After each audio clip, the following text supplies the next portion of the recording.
Hello Elvis fans. Okay, in the previous video we discussed that Elvis went to the dentist on August the 15th, and we're told that this was an emergency dental appointment and that it was around 10:30 p.m. We know that he wore his DEA jogging suit to go to this appointment, and he returned to Graceland around 1:30 in the morning. So we can only speculate what this dental appointment was for, but we were told it was an emergency, and this thing happened at 10:30 at night. So we have to assume Elvis was in some sort of pain if he actually did go to the dentist. So we have to assume, going with that story, that Elvis would have been given some Novocaine or some other drugs for pain, but nothing was found in the medical examiner's report to verify this. So we don't know if he went to the dentist, and if he did, we don't know exactly why. We don't know why it took 3 hours. But anyway, we get back to Graceland about 1:30 in the morning.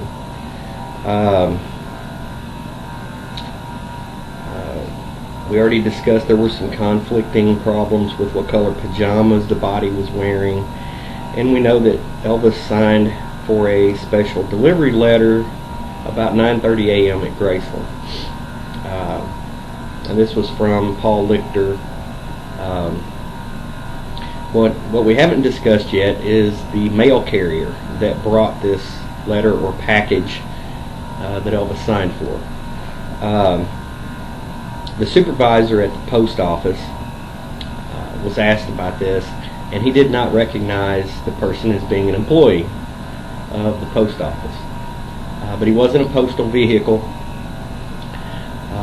and we don't know what was delivered that day. We don't know if it was a message saying that there was a plan about to be carried out. We don't know if it may have even been a body for a replacement. That would describe how liver and rigor mortis had already set in if this body had been dead for a little while. Because we know Elvis was seen picking up the newspaper at 10, and yet was supposed to be in full liver and rigor mortis by 2:30 when they supposedly discovered this body.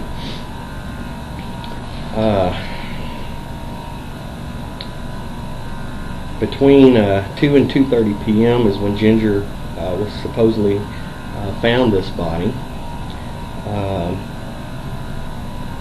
But she says herself that she wakes up and makes some phone calls, and then notices Elvis is not in the bed.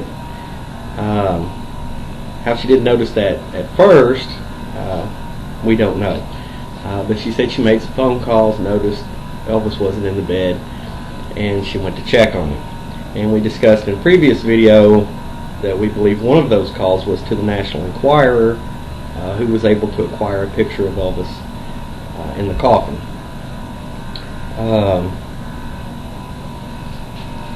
So many things happened August 16th and the night before that we just can't explain.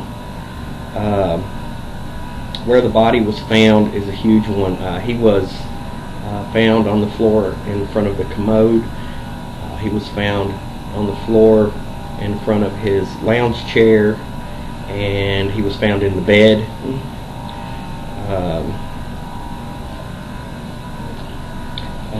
Another thing to note is that Elvis's doctor, Dr. Nick, had given orders for no drugs to be administered to revive this body. Did he know that this body was not Elvis, and the body had been dead so long that no drugs were going to help? I mean, if this body was in rigor mortis, liver mortis, any professional would have known CPR and heart massage was not going to do any good.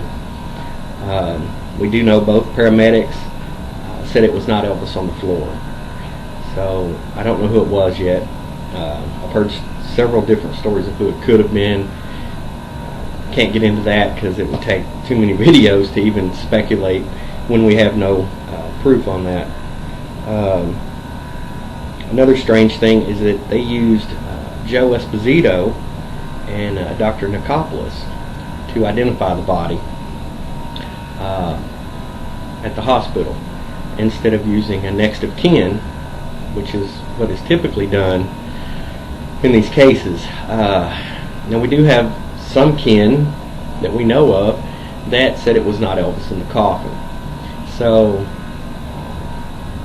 there may have been a special reason for using someone other than kin to identify the body at the hospital. Now, about 2 hours after Elvis was pronounced dead, Vernon, Elvis's father, did an interview for WHBQ radio. He seemed fine. He was not emotional at all. He had mentioned on the radio to, I think the guy's name was Sid Leak, that was doing the interviewing, and he had mentioned to him that he saw Elvis the night before. He seemed perfectly fine. He was happy. He was in great shape, other than being a little bit overweight. And then he mentioned that the newspapers made Elvis out to be a lot more overweight than he really was. But he said Elvis was in great shape and was doing fine. And then in a completely unemotional, Vernon didn't cry. He was completely unemotional. He mentioned on the radio, it's hard to believe Elvis is gone. And that's about all he had to say about that. Later that day, Vernon signed a deal with Colonel Tom Parker. While supposedly funeral arrangements were supposed to be being made, somewhere in here he found time to order this elaborate 900-pound copper coffin and had it made and delivered by the next morning. But he also found time to sign a deal with Colonel Tom Parker. All of the events of August 15th and 16th of 1977, I mean, so many things just don't add up. So many stories that we've been told. All of them can't be right, and probably none of them are right. They did the best they could to cover their tracks, but there was a lot to cover up here, and lots of mistakes were made. So I'm going to end this discussion right here. There's something else we need to get into in the next video. So I look forward to seeing you then. Thank you very much.